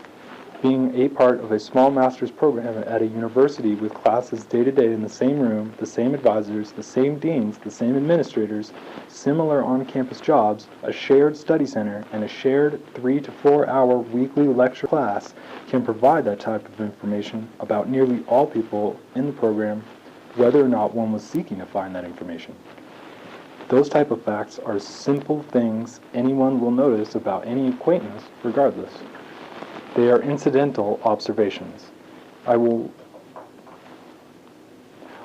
stated here, I will not offer evidence by showing all documentation of contacts with Ashley. I will clearly explain every aspect of this and explain the meaning. I meant I will now offer evidence by showing all documentation of contacts with Ashley. I will clearly explain every aspect of this and explain the meaning. I will show you that every aspect of this was unethical. Okay, definitely didn't mean that. Right. I'm sorry. I had the conduct hearing, I mean not the conduct hearing, I had the court hearing with Ashley at 3 o'clock today. And this was a relatively short notice, and I wanted to kind of get it, was ethical, was probably right. And I will we've seen not. a lot of your communications I will with mark it Ashley. And sign They're it. in this file, right? Yeah. I think the most recent information is in the Honda. I think we have a pretty good picture that Ashley never told you that you were making her uncomfortable until this one touching incident. Is that correct? Yes. So from your point of view, there's no way you could have known about this. About her. About her Yeah. feelings towards you, if indeed that's what her feelings were, right? Yes, ma'am. Okay.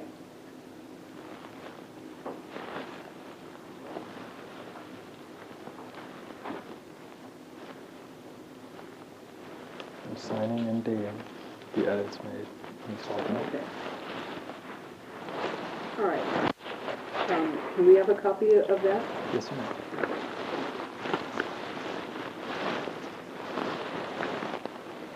Was this your attorney helped you?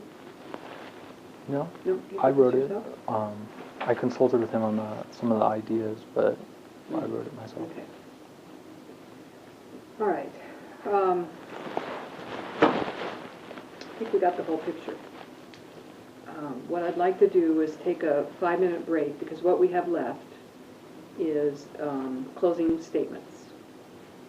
So maybe what you should focus on, I'm not sure what sanction Mr. Wethridge is going to recommend. Are we permitted to know? Right now, Yeah, I'm not certain this merits anything more than a suspension. okay. So what you need to focus on is, besides what's in these folders, what about you should we know before we make our decision? So we've got a really good, I think, handle on what events transpired. But we don't really know much about you and whether or not a suspension would be useful. Okay? Okay. All right, so let's take 5 minutes and, okay, what time is it? It's 12 minutes to 8. We're going off the record. I have trouble with, we use an You analog use the clock, bathroom? 2 o'clock. Open the front door. Right. Yes, sir. So how long did I say? You said 5. 5? 10? Make it 10. 10 minutes. Yeah, because when I went to go to the bathroom, I had to go all the way down to the first floor.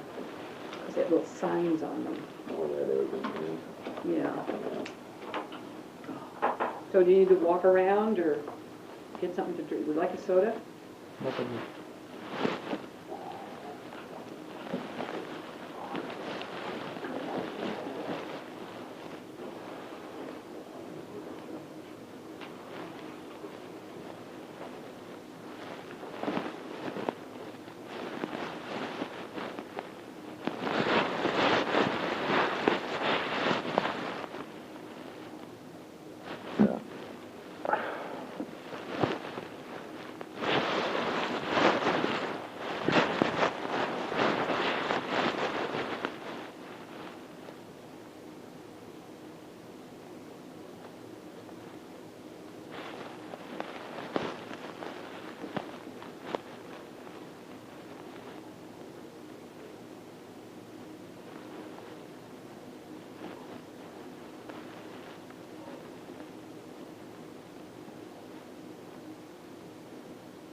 little snow person this morning because it was hailing and, Crazy weather. yeah. Ooh. Okay. You're in charge. He's in the communications school, so he's in charge of the tape call. Okay, it's 2 minutes to 8, and I'll turn to Mr. Wethridge. In reference to the charges that we've convened this hearing for this evening, I need to point out the March 10th, 2010 letter from David Sprott, which specifically references a number of behaviors that they deem unacceptable and not isolated. The letter was sent to David Brown, and he acknowledges having received it. We consider the behavior that occurred post the March 10th letter to be in violation of this warning, hence the charge for failing to comply with the directive of a university officer. Further, the behavior in the classroom where David was alleged to have said something that references killing did in fact cause a disruption. Students did feel so uncomfortable that they had to approach the professor of the next course, and that course was thereby canceled. That specific utterance in that course, in the MIS course, and the subsequent canceling of the class is the reason for the interim suspension that we are acting on this evening. So, in the university's estimation, David did violate our conduct code and did warrant the interim suspension. Upon hearing David's response to the accusations, it is in further the university's opinion that he should be found responsible, and if found responsible, that this behavior merits a suspension from the university for a period of time that the board deems appropriate. Thank you. Okay. So David, we've heard all your evidence. Tell us what else we should know that we haven't talked about yet that you think would help us make a good decision. Well, I was never offered examples of those type of behaviors. If you were to consider any of the meetings I had with Dr. Woodbridge, the one about the gun, the handgun, I had claimed it was not true. I had notified deans that there may be students who are exploiting the conduct system just to get me in trouble rather than actual concerns. I had notified them that it was not true. No one presented actual evidence, and if the letter issued only issues one example, which contains a factual error, I believe it could be it is unethical to act upon that letter. I feel like it's an oversimplified method of discipline. I feel that I'm a good kid. I want nothing but to continue my program here at WSU, and if I was allowed to continue without a suspension, I would treat this as the clear, biggest warning to not make a peep in that program outside of, raising my hand to say something incredibly relevant and completely perfect to a professor's question, answer to a question, regarding touching a woman's shoulder. I do not want to touch a girl's shoulder ever unless she touches me first or I am married to her. I feel that the letter, I was never made aware. That was a final warning letter that I was issued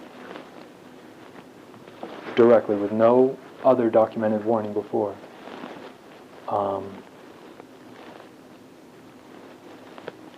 He never notified me of, up until then, what people were saying, what people felt. I had no knowledge outside of the meeting with Chris and Raul. And I can't stress enough that I simply feel it would be an unjust form of action to ask me to leave the university based on what has happened over the course of this semester and the past semester. I beg for a second chance. No professors had come forward, even though these were technically all events that I believe occurred in classes. It was only kids. As I had I had said specifically, I think that the validity should be examined. The validity was not examined. And I believe it would be unjust to act upon those accusations from kids with no actual evidence or professors coming forward about those things, or without notifying me. It says you're supposed to notify students of how they make you feel if you feel uncomfortable. Ashley notified me, I stopped. I got the letter from David Sprott. I've been skeptical and untrustworthy. It was another issue of something not. And this is the only documented one in which the only example is false, and we can prove that. I feel that acting on this is simply unjust, and I would like to appeal in a court of law if you ask me to leave. I do not want to leave. WSU means the world to me. My dad went here, my brother went here, I went here for undergrad. I want to earn my MBA from here, and I will do anything to remain in the program and not violate any rule ever in the future. I just want to exist. Okay. Well, here's what happens next. We'll adjourn this portion of the hearing, and Dean Luthridge will leave, and you will leave, and the conduct board will be here to try to come to a decision tonight on the charges. As chair of the conduct board, it's my responsibility to send you a letter. I want to make sure that we have your right address telling you the outcome of the hearing. If you're not, 345 Northwest Parr Street?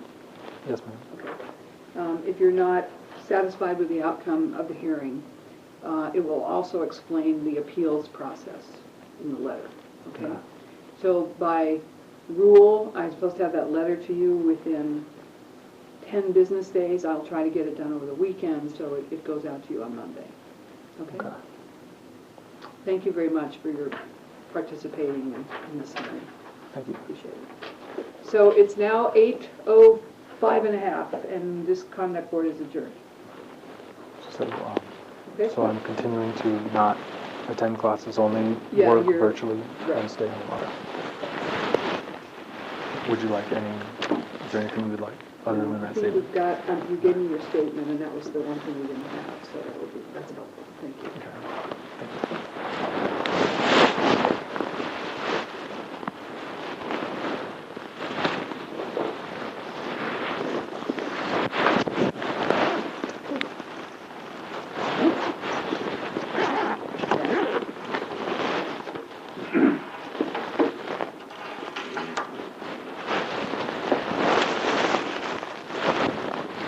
Computer, you need to scratch because it's so tiny, or does it stay in good shape? Most of it I think is just like smudges. But I mean, so it doesn't get scratched easily. No, it's I was worried about that too when I had bought it, and I was like super careful. Yeah. But like over the course of the semester, I've I know had it's things hard touch to it. just stay and careful. it was for it.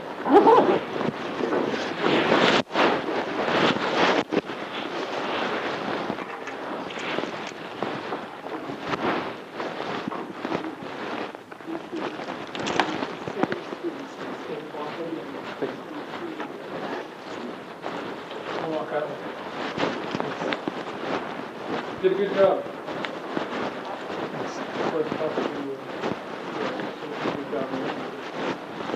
Good job. No, I thought you were needing to be expelled, I would have said so. I do believe you violated the order from Sprott.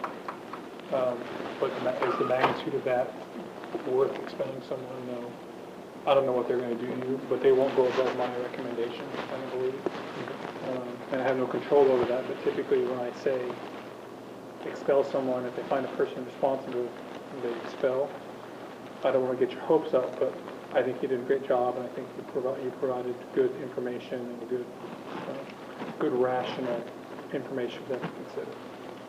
So keep doing what you're doing online, virtual, so forth, and then if the order is,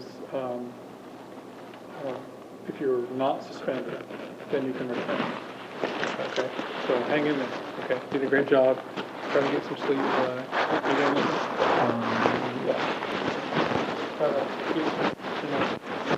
Keep doing what you're doing. Lifelong.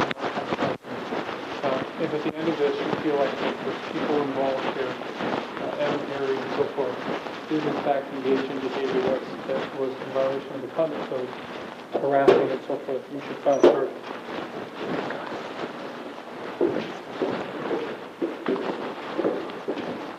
You have a right to know in the emails that were sent, and those are the names are blacked out. You have a right to know who those are. So if you feel like you want to know that, you should file a public records request on the machine where people receive the email. And the law requires that people turn that information over. So I don't know who some of the emails are from. There's a couple that you think. And so if you think that that's a relevant fact to know, then you could discover all of the emails that a particular person sent to a particular person. That way you were confident that it didn't cherry pick. But, you know what I'm saying? Yeah. The worst ones or whatever, even though they sent 5,000 and they were all pesky. So wait and see, sit it out, just keep going to class online, turn things in, and then once you have the decision that it's not in your favor, then you can go a different route. If it's in your favor and you want to see if people are indeed harassing you, then you should file the public records. Okay? Thank you. Have a good evening. You too. See you later.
dark on my own. And I will not put up with it. If I saw any food come out of this, I would do everything in my power to make it better.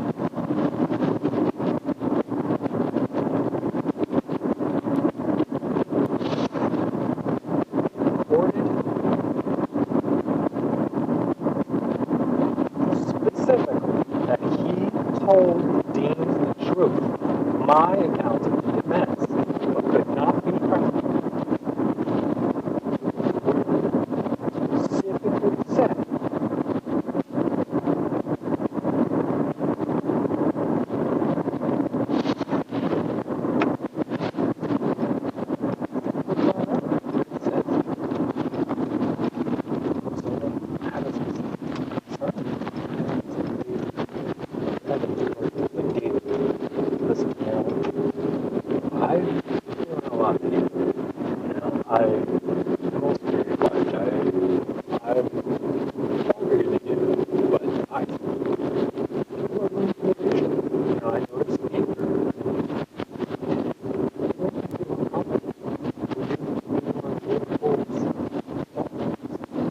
no one said anything where it says within the context of this document that anything which is not technically legal or in violation of this document, any behavior that shows basic behavior which makes you feel uncomfortable, you must report to that person. You have not received a final warning letter.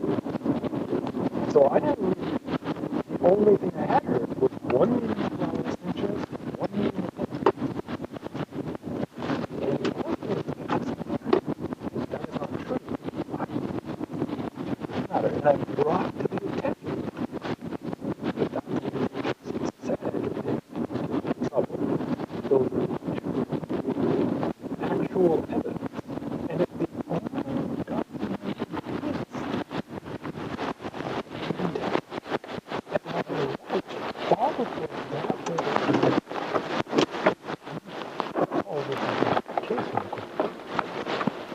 because exactly what I could have done.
Hey, stop, stop. Stop, stop.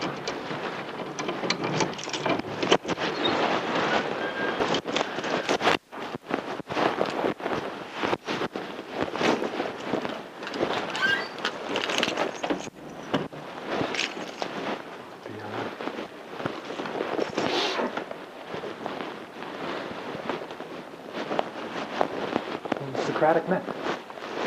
Socratic men. Those questions need to be asked.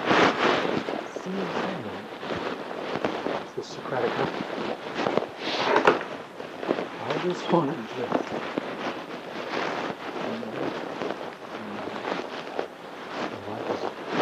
That is a dark fate. I just, this was enough. Never see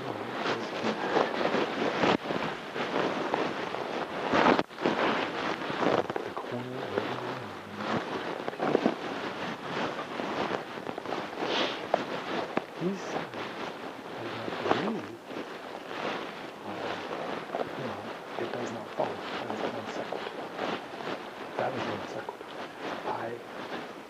students reported.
I am now at home. I've begun taking off my suit.